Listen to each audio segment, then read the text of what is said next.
Good morning and welcome to Morning Movie News, where today we're going to talk about directors and actors.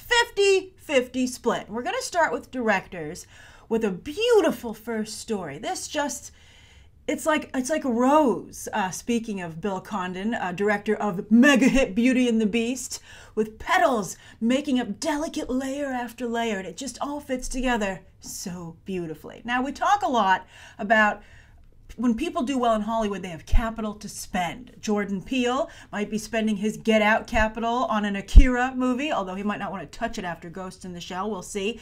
That's very smart. You know, perhaps Jordan Peele's team waited to see how Ghost in the Shell was received to decide whether or not they wanted to get on that train, you know, the live-action anime train. Well, Bill Condon, I'm sure, is being flooded with offers, especially after Beauty and the Beast just passed $1 billion quite quickly.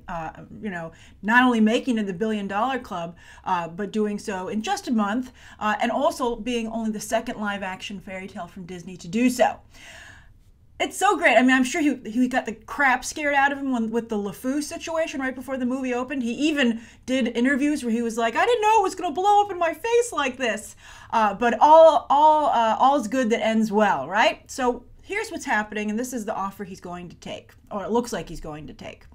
He's going to remake The Bride of Frankenstein for Universal, and as we all know, they're building up their Monsters cinematic universe. Of course, well, speak of Luke Evans, he was in Dracula Untold. That didn't work out quite so well. And then, although that puts him out of casting, I have an idea for him. But okay, let's do this in order. But also, they have the upcoming The Mummy movie, and Alex Kurtzman is directing that film, and he would be producing Bride of Frankenstein. So far, we'll see how Mummy turns out, but he's an excellent producer to match Bill Condon with this material if it was his idea. So why is it such a good match? Well, it's a good match on two levels. First of all, it really ties together with what's become Bill Condon's specialty, Gothic romance, and now he can go full horror with it with this story, The Bride of Frankenstein, because you know he did the Twilight Breaking Dawn films, tremendously successful. Then he did Beauty and the Beast, and there are similarities between the two stories for sure. And with Bride of Frankenstein, you know, with each film, I think he gets better and more accepted, you know, from the film industry, right? Like everyone was like, Twilight. But Beauty and the Beast, everyone's in love with it, as they should be. So then I think he has a chance to make just the ultimate Gothic horror fantasy romance with The Bride of Frankenstein. And it's going to have a feminist bent to it, just as his Beauty and the Beast did. And it will be, I think, a very coveted role for actresses, particularly after what Beauty and the Beast has done for Emma Watson's career. I hope they get someone like Elsa Lanchester, because she was so iconic in the role, and she has like a quirky look. I hope they don't go for... It's Bill Condon, though. I mean, he cast Emma Watson. Well, Disney did, too. But I think he's going to go for someone similar, and I actually hope he would go for another Emma, perhaps Emma Stone, who's now a Best Actress winner. It just gets better and better. It's like this movie remake was meant to be. But anyway, the other reason this is even better, it gets better, is that Bill Condon first rose to fame, rose metaphor continuing, with his film Gods and Monsters, which he directed and wrote, and he won an Oscar for the screenplay. And that, of course, was about director James Whale, and Condon focused on the fact, you know, his tragic twilight years. You know, I don't want to give away the ending of the movie, but James Whale was an openly gay director in the 1930s in Hollywood. That was very unusual, and he was quite successful, so it didn't hinder his career. There are rumors that eventually it did, but the man has an amazing resume. But anyway, James Whale, of course, directed not only Frankenstein, but The Bride of Frankenstein, which is arguably his most famous movie. So for Bill Condon is a gay he's a gay individual. So you know, I think that's why James Whale's story probably was particularly important to him.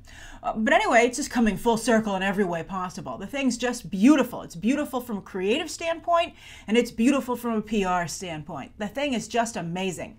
And I have no question that Bill Condon would be able to deliver an amazing Bride of Frankenstein. Oh, I'm so excited. But don't undercut the original James Whale films either. I have not seen The Bride of Frankenstein. Now I got to watch it. But I did recently watch Frankenstein. And I have to tell you, James Whale is an incredibly talented director. There is an artistry to that movie that you would not associate with films I think popular culture would not associate with films, black and white films in the 1930s. You would think, back then they were still learning about movies. It's like, no, I mean, it's as good and artistic and sophisticated as any movie made today. You really should watch it. It's excellent. And let's all watch Bride of Frankenstein. So, even the beginning, I was just blown away. There's this scene like on a side of a road, I think, near like a graveyard. And what he's able to accomplish with black and white cinematography and the restrictions of filmmaking in that era, and I believe it's even on a soundstage. And it's just amazing. It's really, truly impressive. And on that note, James Whale, while he was openly gay in Hollywood, actually for many years living and basically married to a producer in Hollywood who made many famous films like Bette Davis's Dark Victory, it wasn't something that really was a part of his work.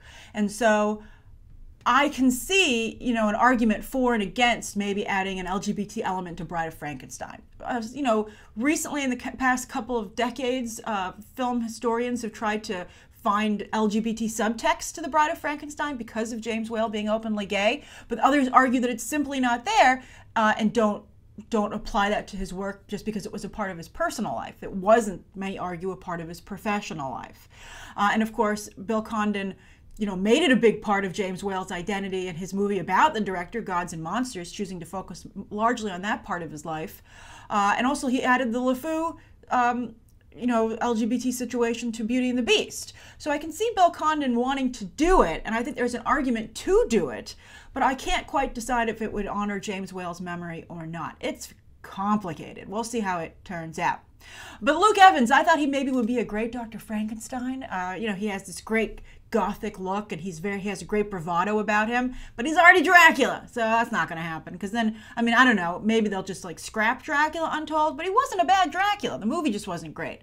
I think many people feel Luke Evans has potential to continue that role, but maybe Dan Stevens could be Dr. Frankenstein. I could totally see that, and that would allow Bill Condon to bring over even more of a success factor from Beauty and the Beast. Oh, it's such a great story. Oh, it's amazing. It's just perfect. I love it. The movie gods put it together. All right, so the second story of the day is about Fede Alvarez and the fact that he's attached to now 2 movies at Sony. Sometimes, mostly Warner Brothers does this. They pick a director and they become part of the Warner Brothers team, Zack Snyder, Ben Affleck now. Leonardo DiCaprio was really big at Warner Brothers, Christopher Nolan, right?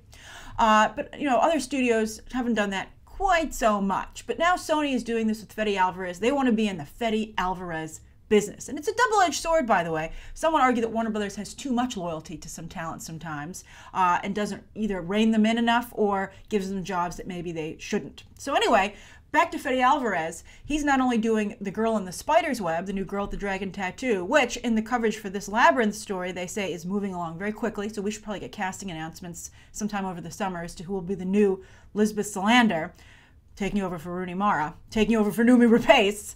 Crazy. All right, it's not really proven particularly effective for either of those actresses, so I can see other actresses maybe being a little bit nervous about becoming the third person in that not so great lineup. Not in terms of talent, but in terms of results.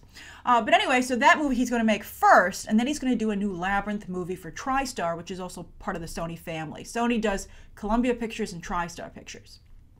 So anyway, I do believe that Fede Alvarez is a very good match with this material. This is so nice. Sometimes you see directors and you're like, I guess they could direct that, and maybe they'll surprise me. But these are 2 situations, both Bill Condon in Bride of Frankenstein and Fede Alvarez in Labyrinth, that just seem like perfect fits. It's like, you might wonder, should I remake these amazing movies? And I think with these directors, yes. I think that, the originals still exist, and no matter how upsetting it might be to us, people aren't going back and watching them. Maybe with the remakes, they will, right? A lot of people went back and watched the animated Beauty and the Beast to prepare for the live action one.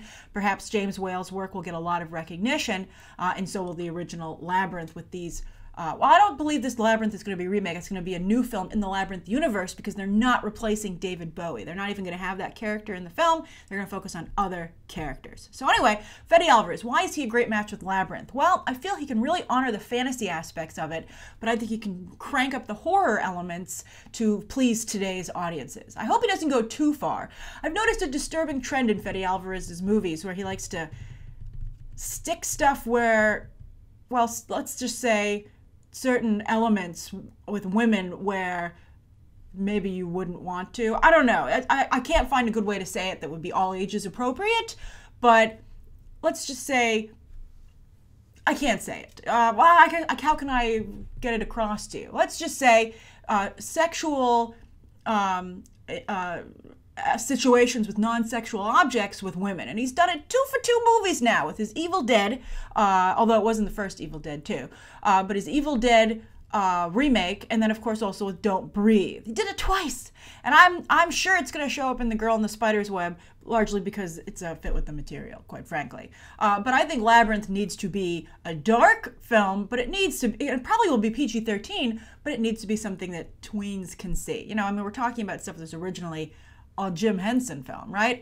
You know, Jim Henson had his dark side for sure, and he was very sophisticated, but you know, you can't lose the family aspect. I'm not saying it needs to be for like little toddlers, but you can't lose the older ages family aspect for Labyrinth. It should be kind of like a Stranger Things vibe, to be honest with you. But I think that he is a great choice if he can control himself, and I think Fede Alvarez is a professional, and I suspect that he can. But I just think it's going to be fantastic. And again, I don't think it's disrespectful. Although I have to say, I've never seen a project. Perhaps it's too obvious as a fit for Jared Leto. Maybe Jared Leto would be like, I can't keep playing these roles. Or maybe he's like, send me the checks, everybody. This is amazing. I'm going to make as much money as I can before this phone stops ringing. And we're going to talk about salaries for actors and the viewer question today. But I'm curious to how you feel about a potential Labyrinth, well, they are definitely doing it, but a new Labyrinth film, and Fede Alvarez being in charge of it. Now, we're going to switch to actors, and the third story of the day, you know, it's a big story. Well, I think this will be a bigger story. Some people asked me yesterday why I didn't cover Shameik Moore being cast as the voice as Miles Morales in its own video, but I think that this story, it's not that big yet. Once we start seeing, I think, visuals for the movie, it'll get some traction. But I'm surprised. I think there's a very strong Peter Parker fan base that is really pushing against Miles Morales, which is a shame because both characters are fantastic. Miles Morales is a fabulous character. But, you know, I didn't appreciate as many Miles Morales fans. I like both characters, but a lot of people who enjoy Miles Morales' comics didn't appreciate that they took so much from the character and gave it to Peter Parker in the upcoming Spider-Man Homecoming film. But there was a big pushback against that with Peter Parker fans being like, shut your mouth, Peter Parker rules, Miles Morales drools, and Peter Parker will take what he wants. That's not Gonk, that's Ned Leeds. Even though it's a heavyset Asian kid who's a roommate at a special school with our Spider-Man character, and he also even plays with Legos. The Legos thing is a real kicker. I mean, if you were to take stills of from the Spider-Man Homecoming and put it next to the comic, it's the same thing. All right, so anyway, I don't know what's left for Miles Morales. We'll see. They can't both have that kind of a friend, so I'm curious to see what they're going to do with Miles as a result. I hope that they don't make it a less sophisticated, interesting story. But anyway, so we're going to talk about here in Morning Movie News, Shameik Moore is going to do the voice for, again, Sony in their animated movie. And Liev Schreiber, by the way, will be voicing the villain, and his identity is being kept a secret.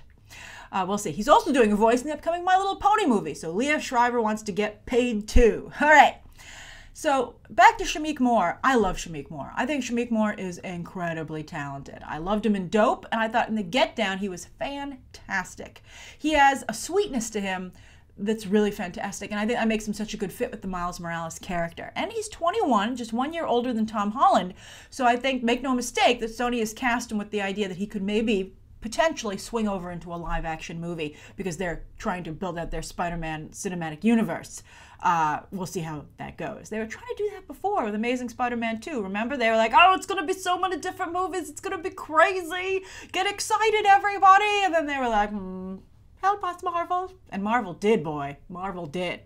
Marvel was like a freaking fairy godmother to Sony's Spider-Man franchise. But anyway, the nice thing about this is that with so many roles these days in big franchises, and also the fact that people care about the quality of these films, you know, from an artistic perspective more so than they used to, you're not just seeing Hollywood studios cast like the hottest actor. They're like, who could be Miles Morales with his shirt off, right? I mean, Shameik Moore very handsome.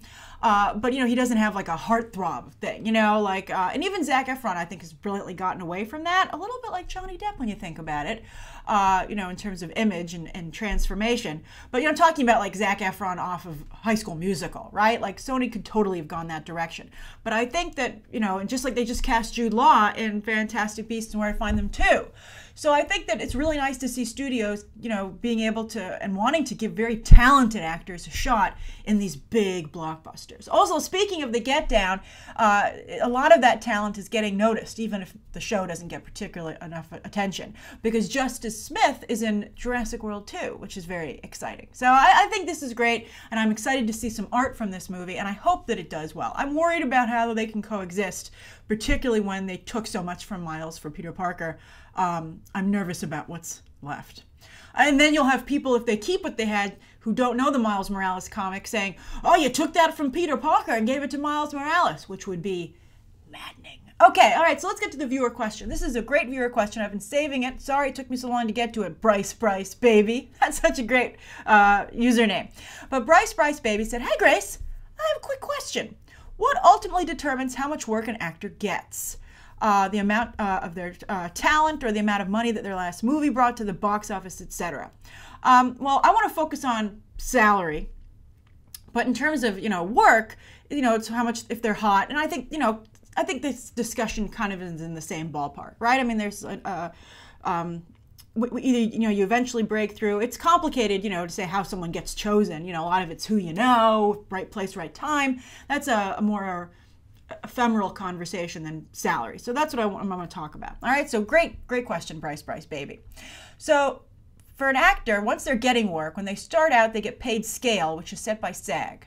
Now, once you get beyond scale, and, you know, the more you get paid, the more you work. All right, so it's what an agent manager can negotiate. And often they let the producer float out the number first, unless they're representing a big star, and then they make the demands. So they say, okay, we want to hire Shameik Moore. And Shameik Moore's agent manager, you know, he has to go on audition, and then Sony's like, we like him, let's make a deal. And I'm sure that because he's a smaller actor in terms of stature, his representation was like, what do you want to pay him, Sony? And then Sony the producers put out a number. And then the discussion would, you know, they have to negotiate, right? So this is how it would largely go. It's based on 2 points. One, how much you can get, just how far you can push Sony. And believe me, I'm sure Shameik Moore's agents were like, trying to get that number up there. Now, they can't just pull a number out of thin air. They have to say, well, what are his peers getting paid? Let's take a look at what actors are getting paid to do other voiceover work for animation, right? Who are a name, but not totally a name. Like, you're not going to get Dwayne Johnson Moana money because Shameik Moore can't deliver what Dwayne Johnson can deliver. So what you have to look at, and this is also in terms of hiring someone.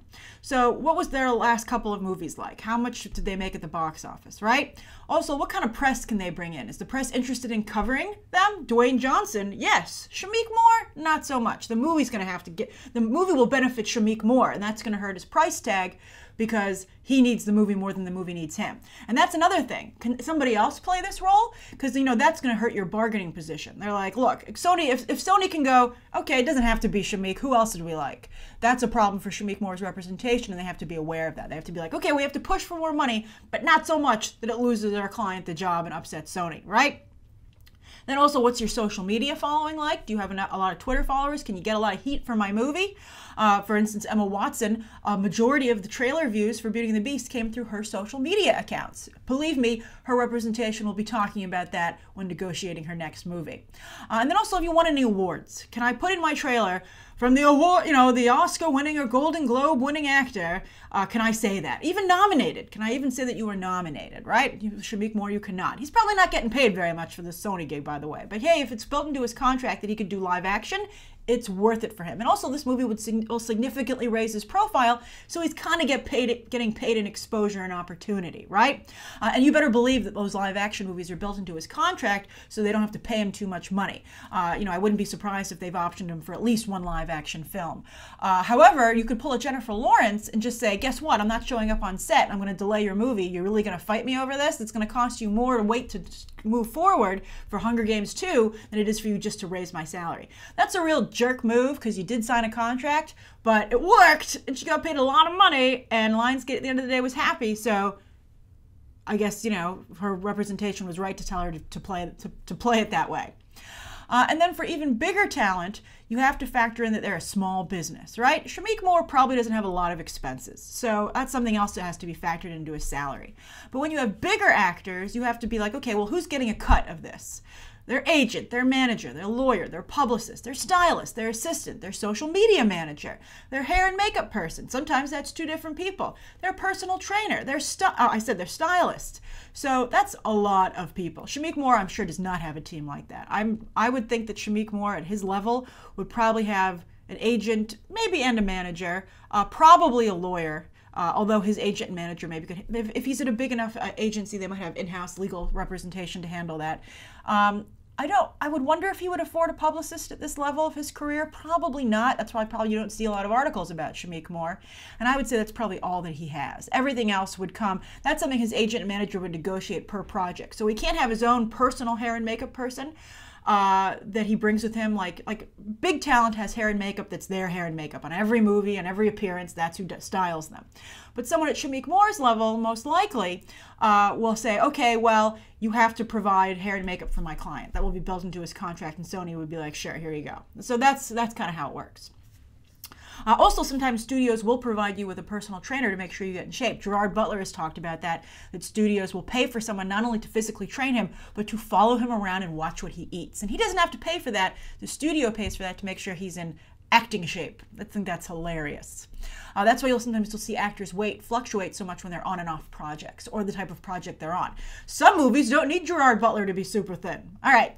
So the other thing is, though, is that agencies often want the money and they don't care about which client gets it. And that also factors into what clients get work. And this is why you have to be careful when you're represented by an agency. And you have to understand who else is on their roster and how many other people they have in your category. For instance, you might remember, I forget what this was on, but there was a funny joke when Paul Reiser was sitting in his agent's office. It was like a show, so it was not real, but it's based on reality.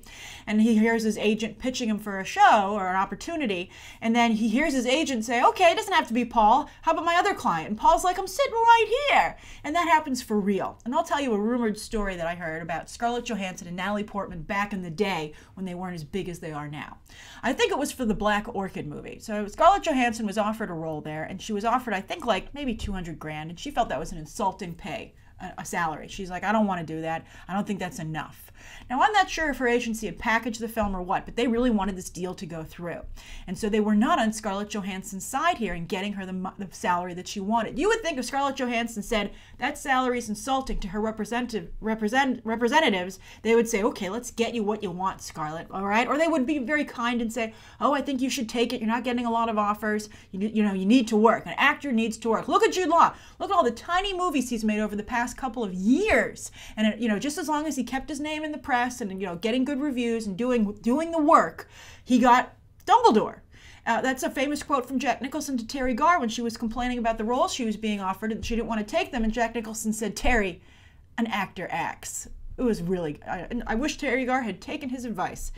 Maybe her career would have turned out differently. And I think you can see from Jack Nicholson's career, the ups and downs, he follows his own advice as well, or did before. He's kind of retired now. He's coming back. But anyway, back to the Scarlett Johansson story, what her representatives did is that they strong-armed her into taking the role. And they said, look, we want to have this movie go forward, and if you don't take the $200,000, we also represent Natalie Portman, and we're just going to give it to her. So you're going to lose it, and you're going to lose it to Natalie Portman, and we're going to be upset with you at the agency because you hurt this project. So she had to take it. It's crazy. So that's kind of what the business is like, and it's always very, very difficult. Another story that I heard the other day, just really quickly, is that on The View, Susan Sarandon was talking about her work on Feud, where she's playing Betty Davis. And, she has Betty Davis eyes, basically. And they asked her, have you ever been asked to play Betty Davis before, Susan? Because, there is this resemblance. And she said, it's funny you ask. Not only have I been asked to play Betty Davis for decades, but when I was starting out with my career, Betty Davis herself reached out to me and said she wanted me to play her. But my representation at the time couldn't get it off the ground. Can you imagine that? That Betty Davis herself handpicks an actress and says, I want you to play me and represent me. And the agents can't make that work. That's nuts. And so Susan Sarandon, that opportunity never presented itself for decades. That's amazing. So it's crazy business. It's a very complicated, very politically, there's a lot of politics going on. So I hope that gives you a little insight. All right, so that's today's morning movie news. Have a wonderful holiday weekend to all of those of you, celebrating the Easter holiday. And you let me know what you'd like to see covered on Monday and any questions, of course, that you might have. Thanks for watching. Bye.